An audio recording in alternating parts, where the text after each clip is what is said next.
Getting caught in the mountains by bad weather is a thing that happened to most of us at some point. But it's not because the forecast is just wrong, it's usually just that there is a lot of more information that people are not checking.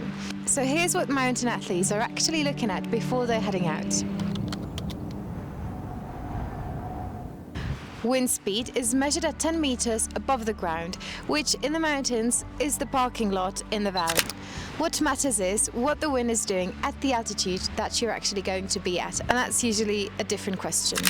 For freeriders, it's the wind loading on exposed traverses and avalanche danger. And for mountaineers, summit wind is usually the deciding factor whether a push even makes sense.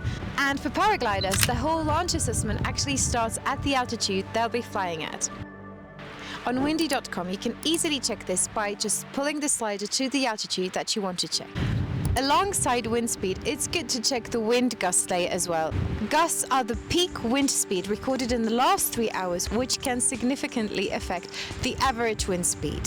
One more thing worth knowing, the ECMWF calculates wind gusts a little bit differently than other models, and it usually shows higher values. So don't be surprised if you're switching between models and they don't necessarily agree. There's an important distinction between what a forecast predicts and what's actually happening in the atmosphere right now. A forecast is built on model runs, but what the radar shows you, it's what's happening live. When a weather system is within range, the radar shows you its precipitation, and not only that, it shows you its type, where it's headed, and how fast it's moving. For anyone going out on snow, freeriders, mountaineers or ski tourists, the snow forecast on its own doesn't actually tell you that much. The freezing altitude layer shows the 0 Celsius isotherm, the altitude at which the temperature is exactly at the freezing point. Then there's the new snow layer, which shows you total snow accumulation over the next hours or few days. Windy estimates snow depth using a standard ratio. 1 millimeter of liquid precipitation makes out to 1 centimeter of snow. So when you know the freezing level and how much snow accumulation you're going to get in the next few days, you can actually get quite a clear picture of what the surface is going to look like.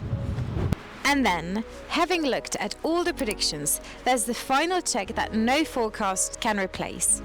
Webcams and live station measurements.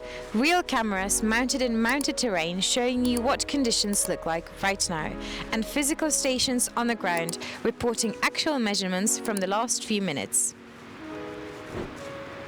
A forecast tells you what's expected, a model shows you a simulation, and a station on the mountain tells you what's actually there. Cross-referencing all of these takes you about 60 seconds, and it all lives in the same app.